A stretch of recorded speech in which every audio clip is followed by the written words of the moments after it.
Prezados irmãos e irmãs, uma boa noite para todos nós.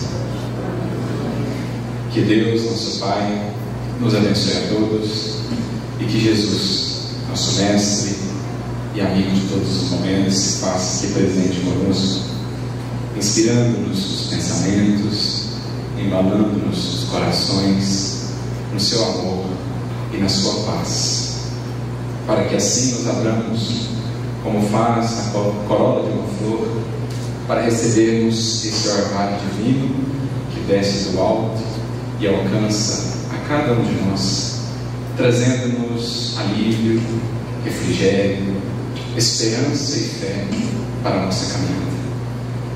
Que possamos colher os frutos, as sementes que aqui nos serão ofertadas pelos amigos espirituais e daqui sairmos renovados em Cristo.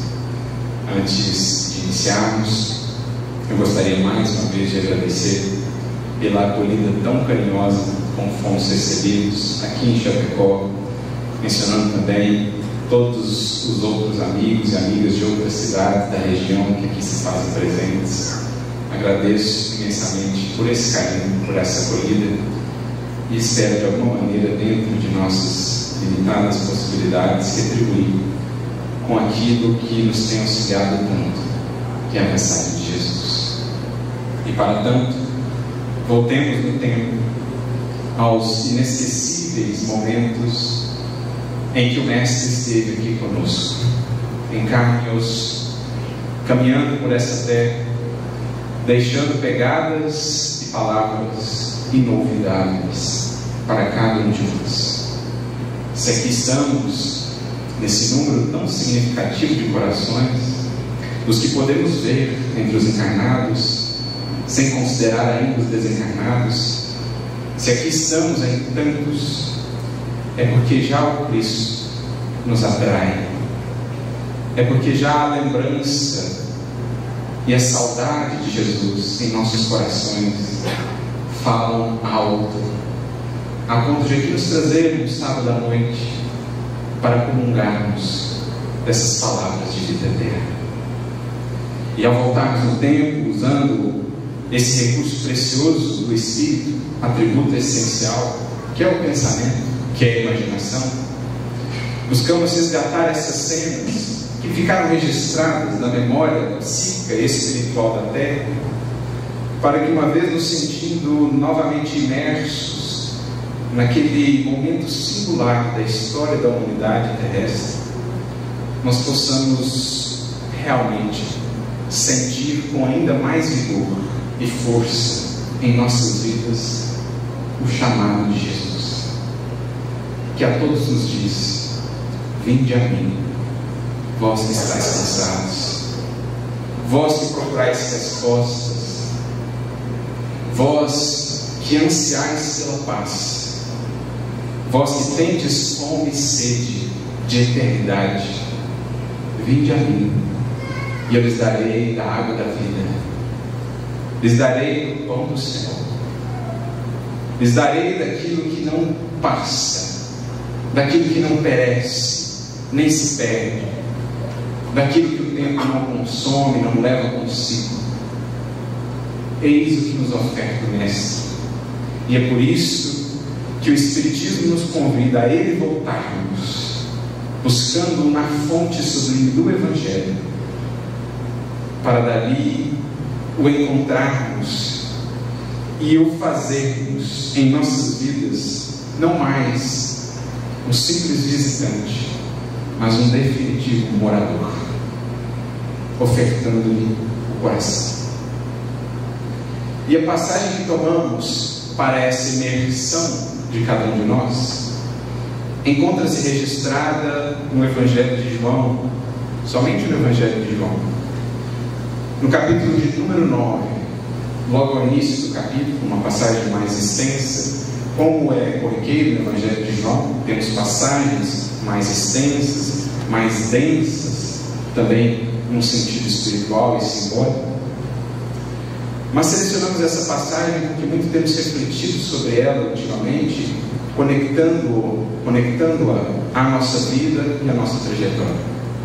É uma passagem que envolve uma personagem muito interessante do Evangelho. Até traz ela consigo uma certa dose de humor. É espirituosa a passagem, porque essa personagem tem respostas assim muito interessantes quando defrontada pelos fariseus, por exemplo, à época, muitos deles que faziam uma marcação cerrada ali com Jesus e com os seus seguidores, tão ansiosos que estavam das antigas práticas, daquela fé que tinha aspectos positivos, mas que também se perdia muito no dogmatismo, na cristalização, no enrijecimento das fórmulas, das normas, das convenções.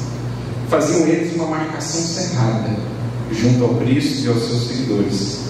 E no entanto, essa personagem, nem o nome dela nós sabemos, no entanto ela se mostra assim muito sábia, até instrutiva em suas respostas. Então, no capítulo 9 do Evangelho de João, nós vamos encontrar esse relato sobre a cura do cego de nascença, que será a base para a nossa reflexão nesta noite. Nós o conhecemos, como dizíamos, apenas por cego de nascença. Aliás, esse é um aspecto muito interessante da epopeia do Evangelho. Humberto de Campos mesmo e Emmanuel farão questão de frisar isso. Enquanto outras obras conhecidíssimas da literatura mundial têm os seus personagens principais, nomes muito conhecidos, Aquiles, de Troia, e outros tantos que aqui poderíamos citar, Divina Comédia, os clássicos da humanidade, tem lá os seus personagens conhecidos. No entanto, o maior livro que já desceu dos céus ao mundo, além do Cristo, por óbvio, tem como personagens que compõem esse cenário, digamos assim, o staff dessa epopeia, nomes como o cego de Jericó, o cego de nascença, a mulher samaritana, a mulher cananeia. Ou seja, sem denominação específica, para que fosse de fato universal, para que todos nos pudéssemos identificar com esses personagens sem nome, anônimos, mas que formam, na verdade, a imensa família humana, os anônimos que vivem aí, com os quais convivemos diariamente, com os quais cruzamos no dia a dia, que vivem ao nosso lado. São esses os grandes personagens da maior epopeia histórica, literária e espiritual que a humanidade é. É bonito pensarmos nesses termos, como Jesus quis colocar como parte desse elenco essas personagens assim, ilustres e desconhecidas, mas por isso mesmo gravadas na história dos séculos. Então, em síntese, vamos resumir aqui a passagem. Ela é de certo modo extensa, mais de 30 versículos, 40 versículos. Fica a sugestão para que cada um depois complemente o estudo buscando-a em sua casa e entendendo o porquê de falarmos como é interessante essa personagem e quão espirituosa ela é. Mas basicamente Jesus encontra ali um cego, estava nas proximidades do templo. Os discípulos inclusive perguntam o porquê daquela condição, se ele havia pecado, se os pais haviam pecado, e ali Jesus traz uma consideração muito interessante. Ele fala, nem ele nem os pais.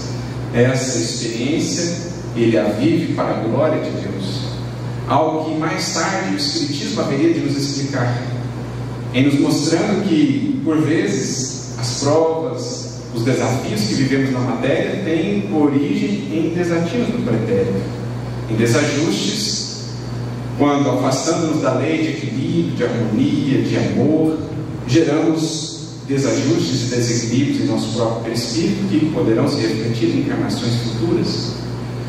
Mas também poderão ser essas experiências desafiadoras não propriamente expiações em decorrência de desafios do pretérito, mas também escolhas em que o próprio Espírito, juntamente com seus benfeitores espirituais, no planejamento reencarnatório que há de estabelecer, escolhe passar por aquelas experiências a fim de dar testemunho, a fim de aferir o valor de certas conquistas, a fim de demonstrar resiliência, de demonstrar resignação e humildade em situações adversas.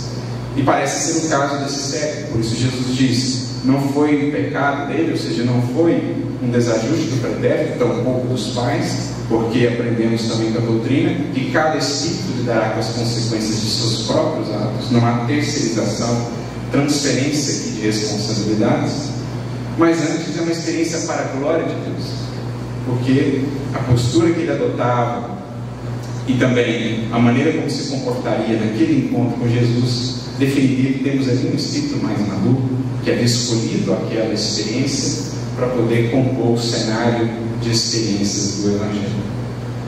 E ali eles conversam, Jesus se aproxima, ele conversa com o cego, e ele então procede à cura do cego. Jesus pega um pouco de barro, coloca ele nos olhos e pede a ele que fosse ao tanque de Siloam, que era um tanque que ficava ali nos arredores do templo.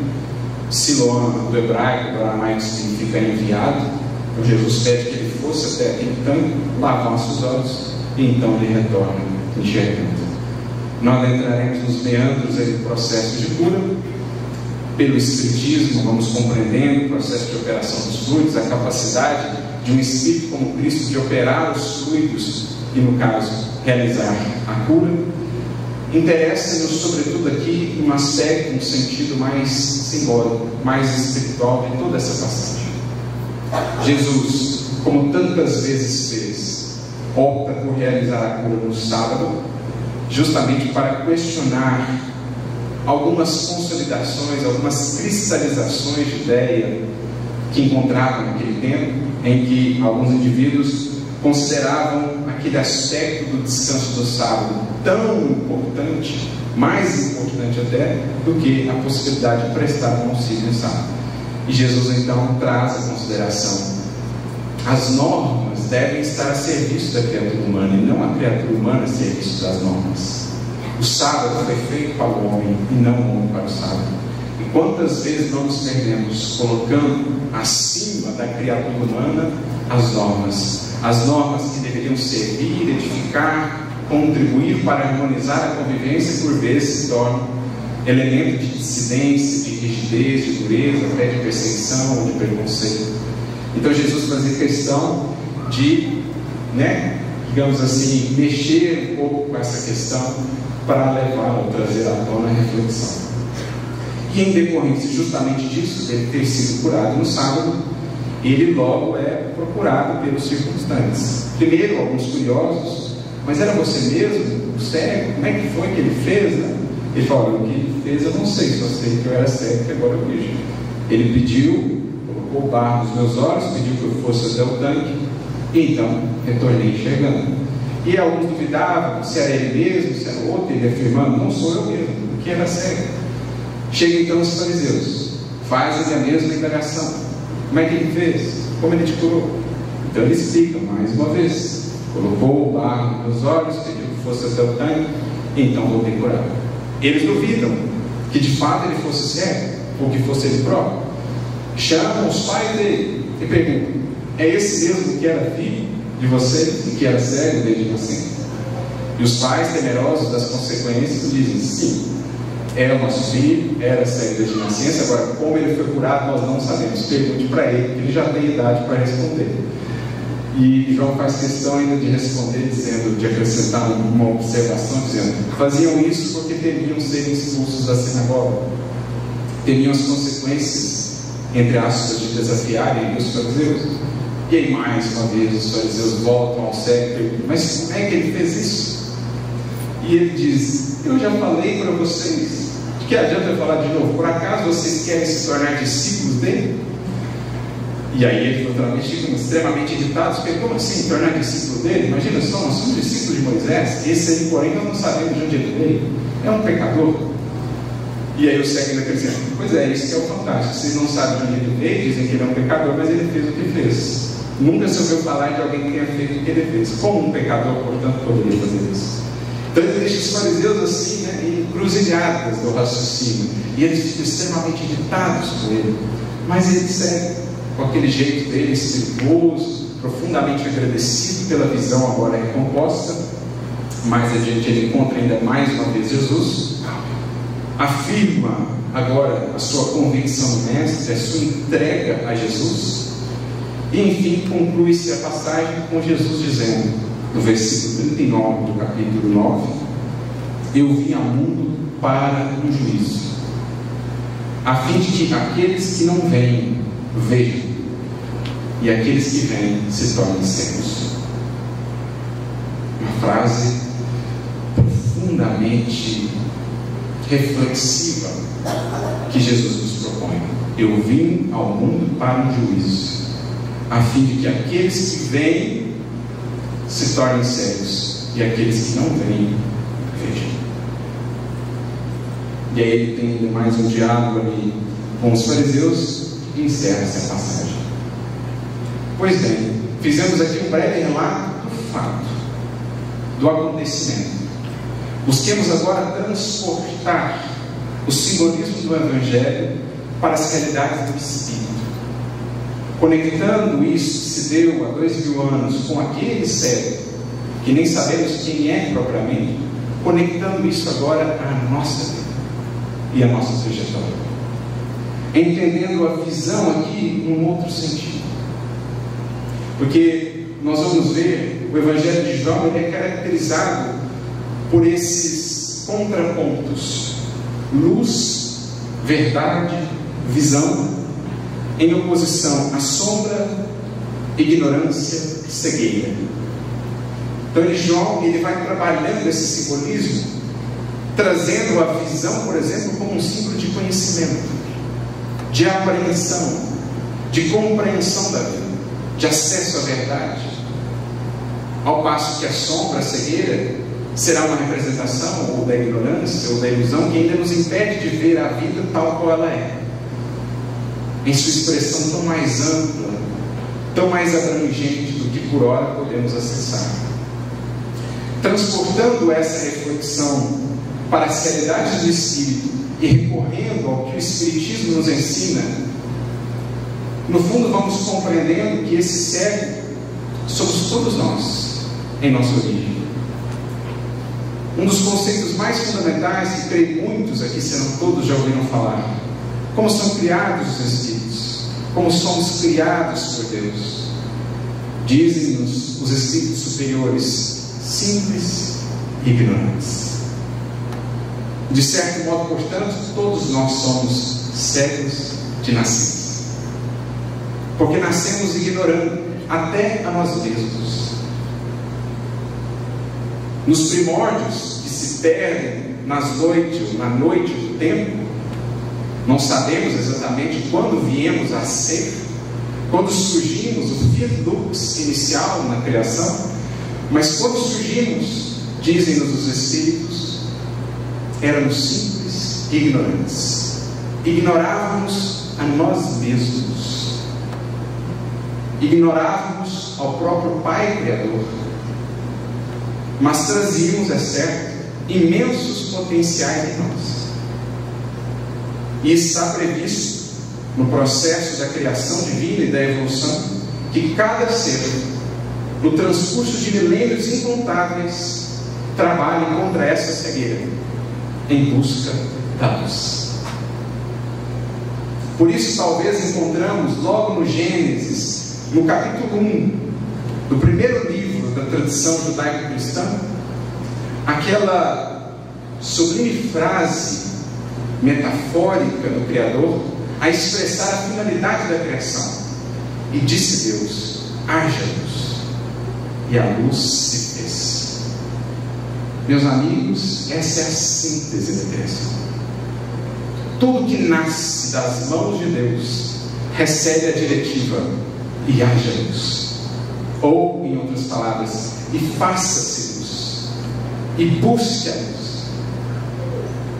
E o que é certo para todas as criaturas do universo, a luz um dia se fará.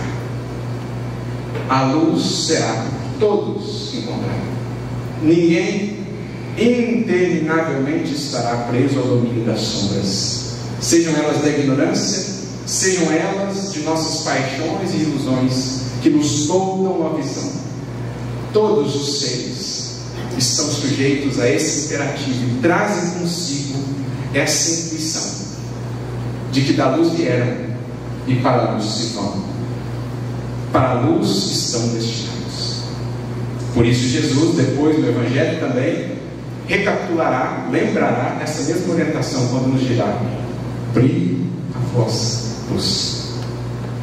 É a síntese da imensa jornada de cada um de nós, espíritos imortais, do reino das sombras da ignorância, em direção à luz da sabedoria e do amor, que nos espera a todos a eternidade afora. Mas principiamos como servos de nascença, e inicia-se um multimilenário trabalho, secundado, é claro, pelo alto, por Deus, por seus emissários, de cada ser, por ele encontrando essa luz em si, ao seu redor, à medida que vai incorporando as revelações, os conhecimentos, à medida que vai despertando-se para si, ele vai superando essa visão, essa cegueira, melhor dizendo, encontrando a visão. Como que escamas vão sendo removidas, como que camadas que ao longo dos erros foram sendo acumuladas, camadas de orgulho, camadas de egoísmo, camadas de vaidade, todas elas ao cegarem, aos poucos vai o ser se despojando dessa crisálida e contemplando a vida mais proximamente do que de fato ela é, abundante, sublime, bela, em qualquer rincão do universo. Porque a vida plena, abundante, está aqui, está em toda parte, é de Deus. O que nos impede ainda de acessá-la são essas escamas, é a nossa cegueira que, como Cristo, estamos buscando corrigir. Então, como Espírito, vamos tendo marcos dessa evolução, ou dessa luta contra as sombras em busca de visão espiritual. Temos aquele marco sublime, importantíssimo, que foi bem descrito por René Descartes, por exemplo, quando disse: penso, logo existo.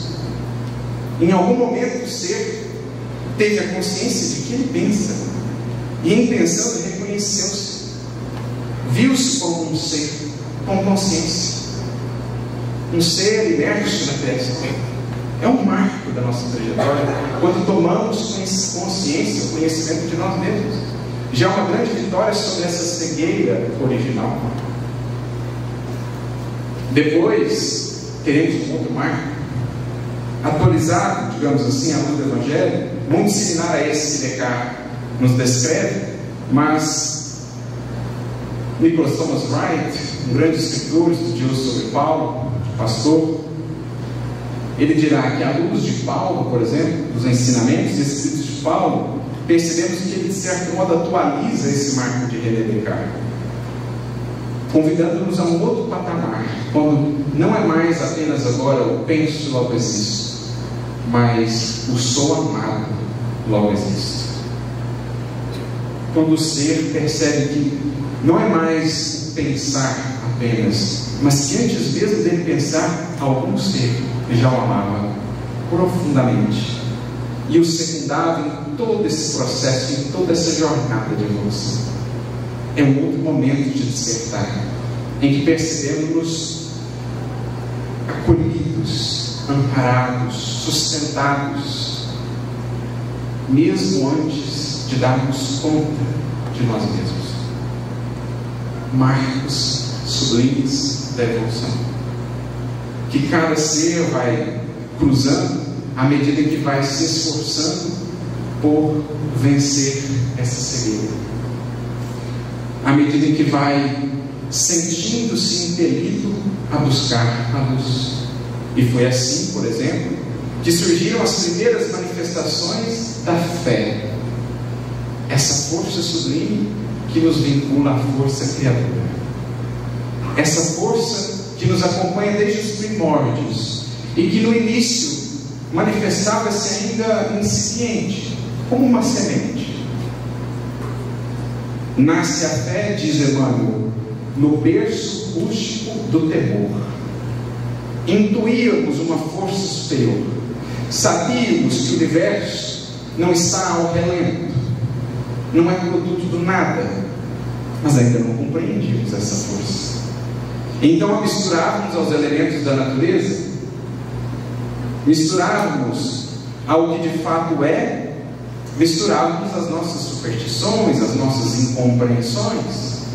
Então a fé é ainda imatura, mas já há um primeiro movimento de busca e de reverência às forças soberanas da vida. E essa força que vem nos acompanhando séculos afora, falando-nos da nossa destinação e impelindo-nos a avançar sempre em busca da libertação dessa cegueira e da aquisição da verdadeira visão espiritual, a compreensão da vida, de nós, de Deus, do universo. Nós todos que aqui estamos temos já milênios incontáveis de jornada. Temos recebido o aporte amoroso de Cristo e de Deus em medidas que não conseguimos sequer mensurar ou imaginar. E aqui estamos, ainda e sempre, nessa busca de, para junto dele, aprendermos a enxergar, a desenvolver, a fazer desabrochar essa força que nos impele. Porque dirão os Espíritos em o Evangelho segundo o Espiritismo, no capítulo de número 19, que eles tratam da fé, capítulo muito bonito, aliás. Na mensagem do item 12, o Espírito assim definirá a fé. A fé na criatura humana é o sentimento inato dos seus destinos futuros. É a consciência que ela tem das faculdades imensas depositadas. E é essa fé sobre a qual nós vamos conversar aqui, sobre como tem nos ajudado o Cristo e o Evangelho a encontrá-lo, a reavivar em nós essa chama que por vezes fica meio abafada, meio apagada, porque tão absorvidos estamos com as buscas e as demandas da matéria, que nos esquecemos dessa nossa origem e destinação. Identificamos muito estreitamente com o que é material, com o que é passageiro, e por isso tanto nos afligimos, tanto sofremos, tanto nos complicamos, porque essa intuição do que de fato aqui viemos fazer, às vezes vai ficando apagada, vai ficando adormecida. O Cristo e o seu Evangelho são em nossas vidas um sopro renovador, um sopro que inflama em nós esse anseio pela infinitude a que estamos destinados. Jesus é um vento poderoso que percorre-nos o mundo íntimo, que insufla-nos uma vida nova, novas metas, novos horizontes, novas esperanças. Ajuda-nos a nos desconectarmos paulatinamente do apego excessivo ao que é transformável, mutável, ao passageiro, e a apegarmos, enfim, àquilo que nos acompanhará a eternidade afora, aos valores e conquistas do Espírito. É o que o Cristo, gradualmente, especialmente desde a sua vinda até nós, tem feito conosco. O seu toque amoroso em nossas vidas e em nossos destinos é que nos tem curado paulatinamente dessa cegueira, tanto da ignorância quanto aquela acumulada, as camadas de ilusão, de orgulho, de egoísmo, de paixão que fomos aqui ajuntando, ao toque amoroso de Jesus, que faz o bar e coloca em nossos olhos. Vamos ou temos nos lavado naquele tanque de Siloé e enfim encontrado um pouco mais da luz que permeia toda a vida. E aqui entra o belíssimo simbolismo que o Espiritismo nos ajudará a entender. O que é esse barro que Jesus faz e põe nos olhos do céu? O que é esse barro, senão esse instrumento de barro que tantas vezes tem nos dado o Senhor nessa terra? O corpo é o barro, o corpo é a matéria. Nele temos mergulhado, ao contato dele temos sido curados pelas experiências, pelas lutas que a experiência ou que a vida material nos traz. Jesus tem gradativamente nos curado. Adão, que é na verdade uma representação da nossa condição humana na terra, no hebraico significa o quê? Argila, barro, adamar. O barro, portanto, de que Jesus tem servido para nos curar é o corpo, meus amigos. É essa experiência que hoje estamos vivendo, seja ela como for, com as lutas que forem ou que existirem, com as dificuldades, com os sacrifícios que a vida aqui nos pede. Esse é o barro curador, de que o médico de nossas almas tem que ser há muitos séculos, para nos fazer realmente enxergar a vida para além do barro,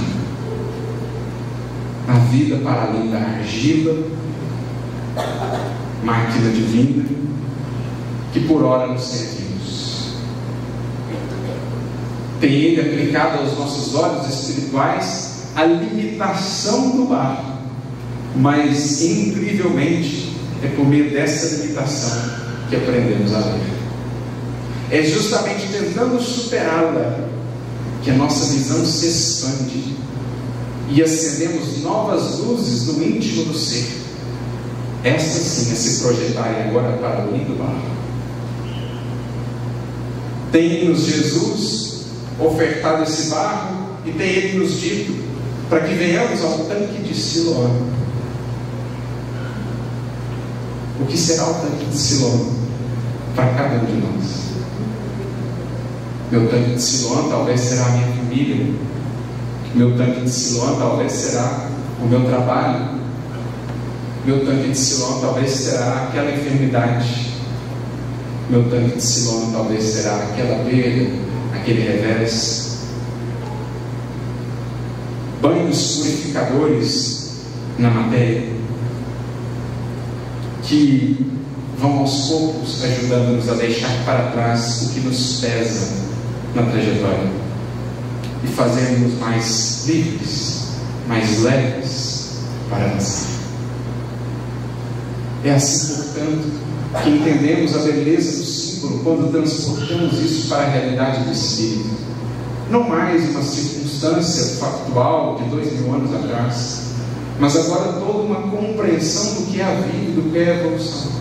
A finalidade da encarnação para cada um de nós, seja ela como for, é a bênção regeneradora de nossas vidas.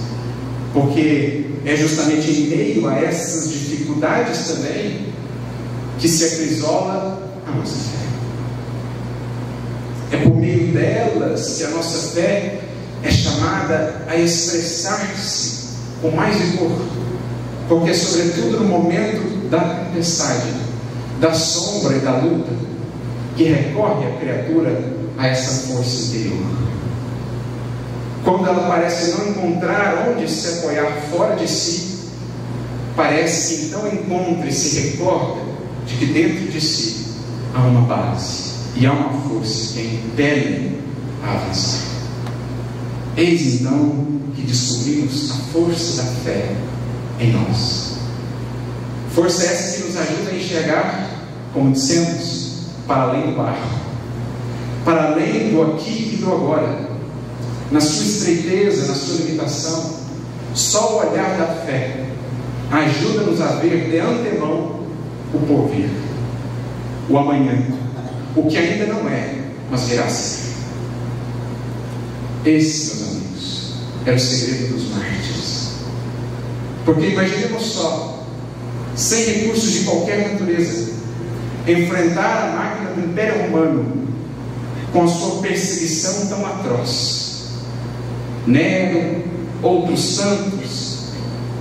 Imaginemos o que movia aqueles cristãos, senão essa visão que se estendia além.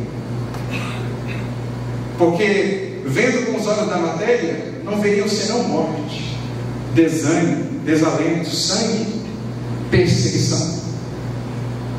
Mas vendo pelos olhos do Espírito, Paulo diante de Nero, Paulo diante dos soldados, teria a força de dizer: cumpra o teu dever até o fim. Porque eu deixo a vida cumprindo deveres sagrados e vou ao encontro do Mestre Divino. Tu, porém, a quem voltarás? Com quem ficarás? É por meio desse olhar que vai além que o Inácio de Antioquia, sendo levado para Roma para ser comido pelos leões, ao avistar a cidade conhecida à época como a Cidade Eterna, pelas suas belezas, as famosas 7 colinas de Roma, disse que Inácio de Antioquia então sorri. E o algoz, sem entender aquilo, pergunta-lhe: és tolo por acaso? Não sabes que vai morrer em alguns instantes? Por que sorris? Sorri porque, se o Senhor permite tamanha beleza àqueles que o desconhecem, o que não estará reservado àqueles que o amam e o servem?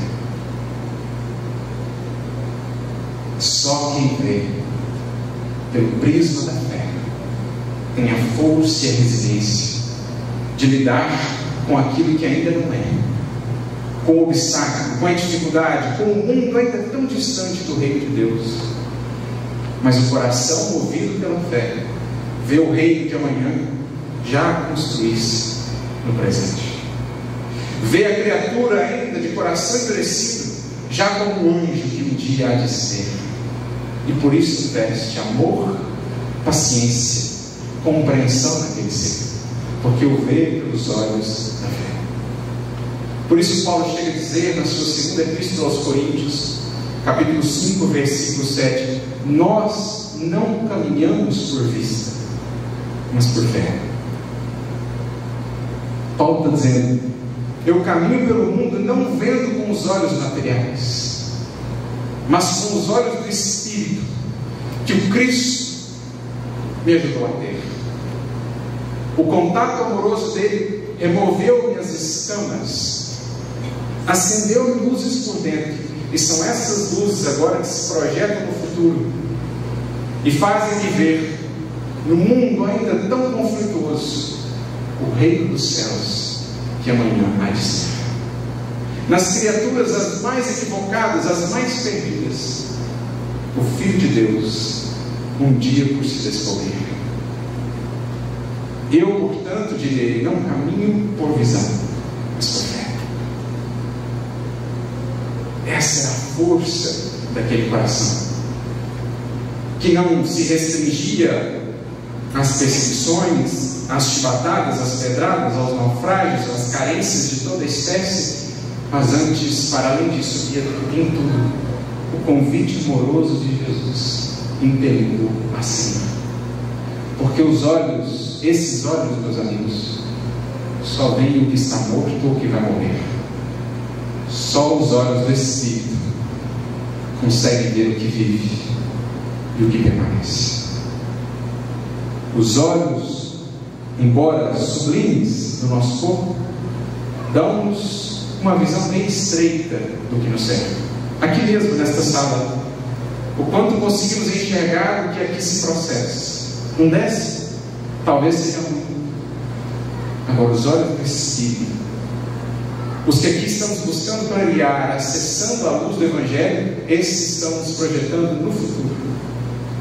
E estamos ajudando a ver na pessoa que é difícil hoje de convivência, no problema que agora vivemos, na limitação, na dor.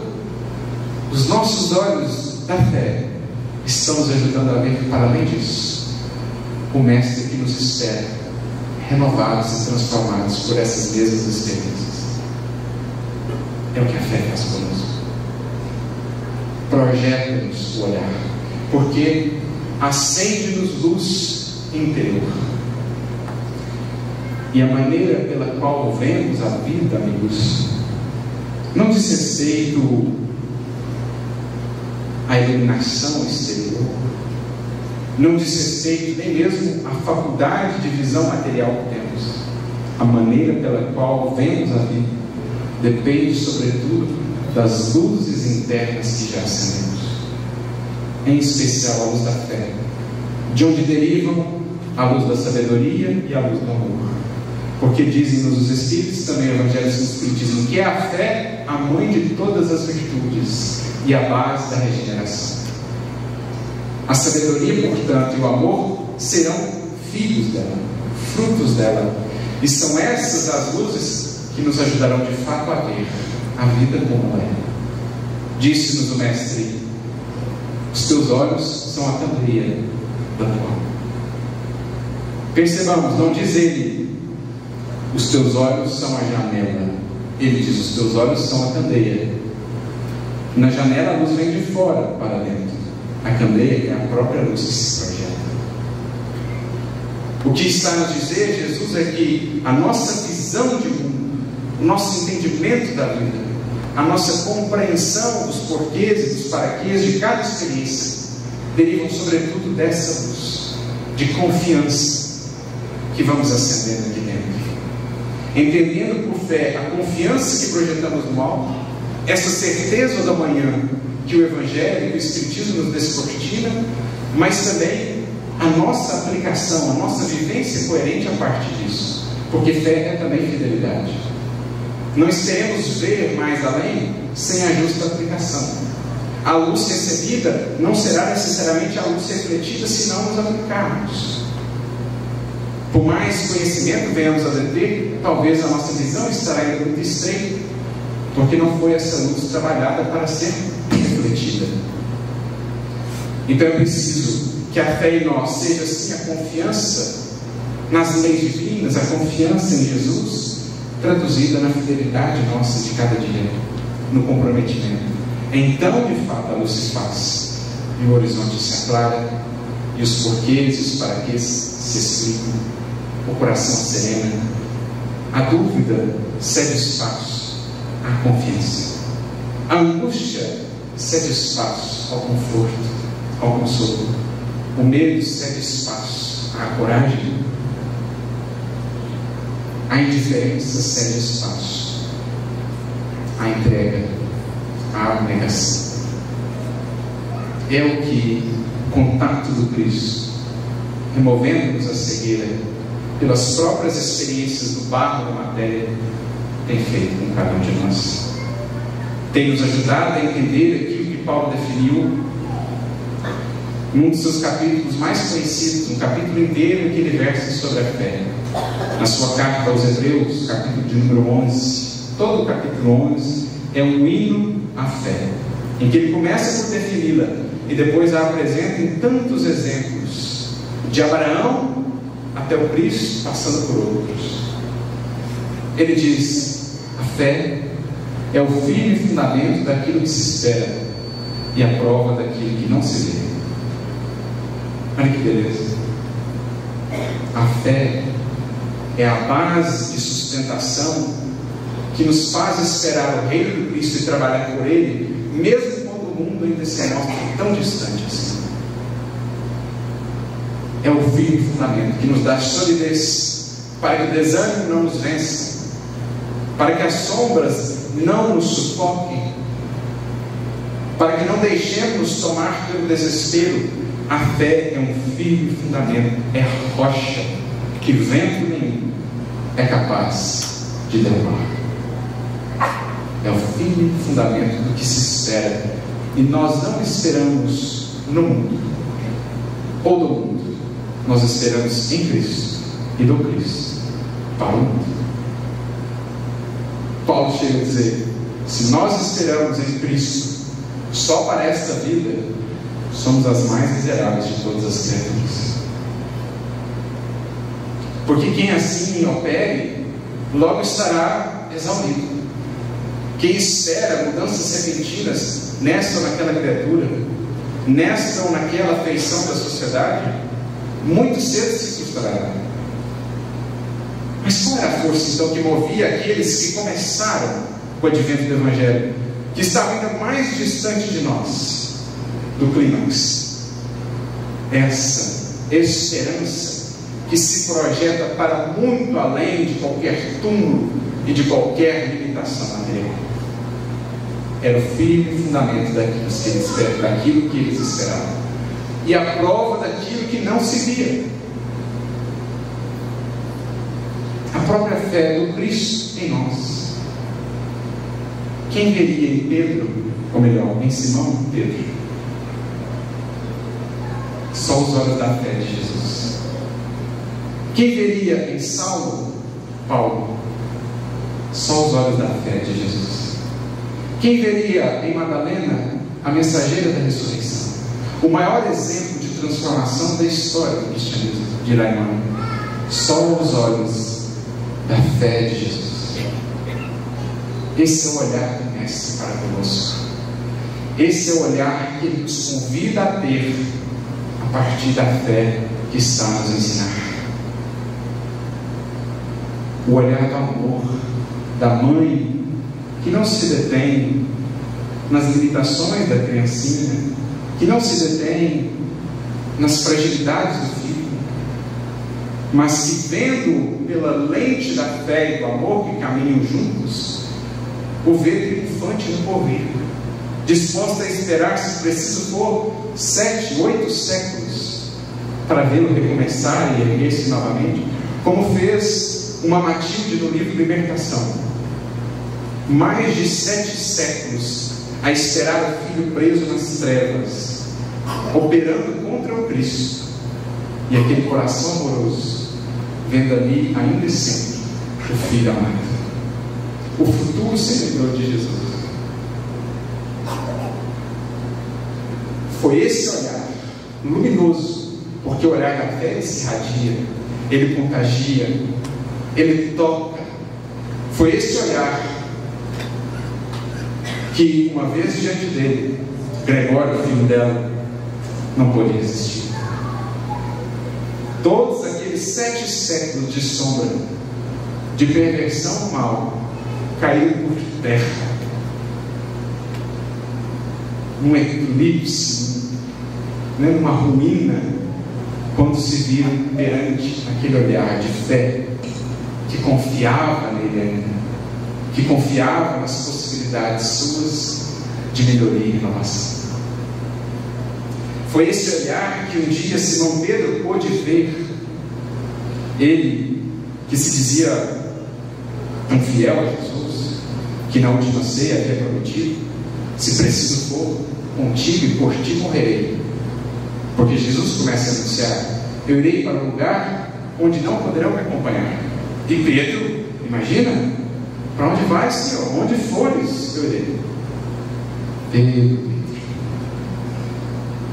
a tua ansiedade, a tua impaciência se faz credora de maiores experiências.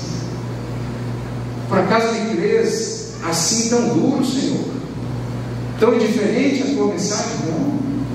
Não te creio indiferente, pelo contrário. Mas é que nesta noite, Pedro, hás de descobrir que o homem no mundo é mais fraco do que ele merece. E nós conhecemos o desfecho. Ele que havia prometido fidelidade sem mescla, dali a algumas horas,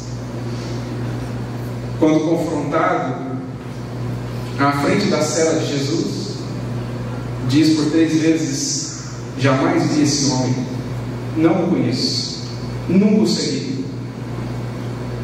Canta o galo, Simão cai em si, e no movimento instintivo ele volta os seus olhos para a cela onde Jesus estava, que dava para o pátio interno onde ele se encontrava, e o seu olhar se cruza com o olhar de Jesus. Será que podemos imaginar o que se passou ali? Na hora da sua queda mais dolorosa, você volta os seus olhos ao Mestre, e o que vemos nesse olhar? Condenação. revolta, cobrança? Não. Talvez isso teria sido menos doloroso para Pedro do que aquilo que ele viu, porque ele viu aquele mesmo olhar de fé, aquele mesmo olhar que havia lhe dito: te farei pescador de homens. Ali ainda estava, como afirmar para ele sem palavras: eu ainda acredito em ti, eu ainda sei que serás um pescador de homens, eu ainda sei que apacentarás as minhas ovelhas. Quem de nós veria em Pedro, em queda, o grande apóstolo que viria a ser? Só os olhos da fé, só os olhos de quem vê além, só os olhos daquele que venceu o barro e vê o Espírito. É isso o que Jesus tem feito por nós, ajudado-nos a descobrir essa força que move o mundo, que move a vida, mas que precisa ser mais conhecida e por nós utilizada. Emmanuel, no livro Pensamento e Vida, ao definir a fé, dirá que a fé não encontra definição no vocabulário vulgar. É força que nasce com a criatura, é uma certeza instintiva na sabedoria de Deus, que é a sabedoria da própria vida. Palpita em todos os seres, vibra em todas as coisas. No fundo, todas as operações da vida se realizam de algum modo sob a energia da fé. Porque tudo, na verdade, que fazemos, em algo confiamos para fazer aquilo. Um simples ato de comer expressa já uma confiança no estômago. Um simples ato de andar de carro expressa já uma confiança no motor do carro. Tudo na vida expressa confiança em algo. Mas há uma fé humana, que é aquela que volta-se ainda mais para as questões materiais, e há uma fé divina, que é aquela que se volta para o que é transcendente. E essa é que buscamos em Cristo, no Evangelho. A confiança não mais nas leis materiais que nos regem, mas também nas leis morais e espirituais que presidem aos nossos destinos. E na certeza de que, sob o império dessas leis, nenhum ser, em nenhuma parte do universo, estará desamparado, estará sem recursos, estará desprovido de auxílio de misericórdia para a sua caminhada. Por mais fundo tenha descido, a fé de Deus, a fé do Cristo em nós, jamais se esgota. Um exemplo é o próprio Paulo que aqui citamos. Quem veria nele o grande divulgador? Pois ele assim descreve a sua condição de tanto desvio. Ele diz: onde abundou o pecado, superabundou a graça de Deus. O que ele quer dizer com isso? Eu desci fundo, muito fundo, mas mesmo no buraco mais fundo, a fé do Cristo de lá foi me retirar. Porque a graça, isto é, a gratuidade do amor de Deus por cada um de nós, do amor do Cristo por cada uma de suas ovelhas, não tem queda nenhuma no mundo que se pareie, que se aproxime desse amor. Por mais fundo seja o buraco, o amor e a confiança de Deus em nossos destinos sempre serão maiores. Essa fé que Deus, que Cristo tem em nós, precisamos nós tê-la também em Deus e no Cristo, e por que não também em nós? Porque sem essa confiança nas nossas possibilidades de renovação, nada faremos. E é isso que Jesus quer, por meio do Evangelho, nos ajudar a entender. Que trazemos esse imenso potencial, mas que é preciso acessá-lo. Que ele está aí abafado. A planta nascente da fé no solo do coração, tantas vezes sufocada pelos espinheiros, a representarem as distrações da vida, as angústias, os excessos, os supérfluos. Jesus convida-nos a abrir o campo do coração para que essa árvore não cresça, floresça. Não cresce ela, diz Emmanuel, miraculosamente no coração, mas a semente aqui estando e sendo regada, temos certeza, há de frutificar. Por isso, mais uma vez, Paulo dirá: tem fé, tem em ti mesmo, diante de Deus. Não só uma fé em nós mesmos, que facilmente se converte em presunção, mas também não só uma fé em Deus ou no Cristo, que facilmente se traduz em inação. É uma fé em nós diante de Deus. Portanto, confiar em Deus, entendendo a parte que nos cabe fazer. Fazer a nossa parte, entregando o resto para Deus. Eis a fé, como a entendemos. Usando-a adequadamente, diz-nos Emmanuel na mensagem que citávamos, podemos evitar longas curvas na evolução e aproximarmos um pouco mais do Cristo, da vida tal qual ela é, dos destinos que a todos nos esperam, da felicidade e da paz, que são as dádivas a nós ofertadas pelo Criador. Por isso, meus amigos, a nós que temos recebido diariamente em nossas casas espíritas, no contato com o Evangelho, esse toque de Jesus, que meditemos sobre isso, e como cego, tomemos consciência daquilo que Ele disse. Só sabemos de uma coisa, que éramos mais cegos, mas que agora alguma coisa já podemos ver. Não tudo, mas estamos a caminho para mais e mais enxergar, compreender, entender, para então com Jesus realizar. Porque, em síntese, não precisamos efetivamente de outra coisa senão disso, da visão, porque o resto tudo se encaixa e se conecta.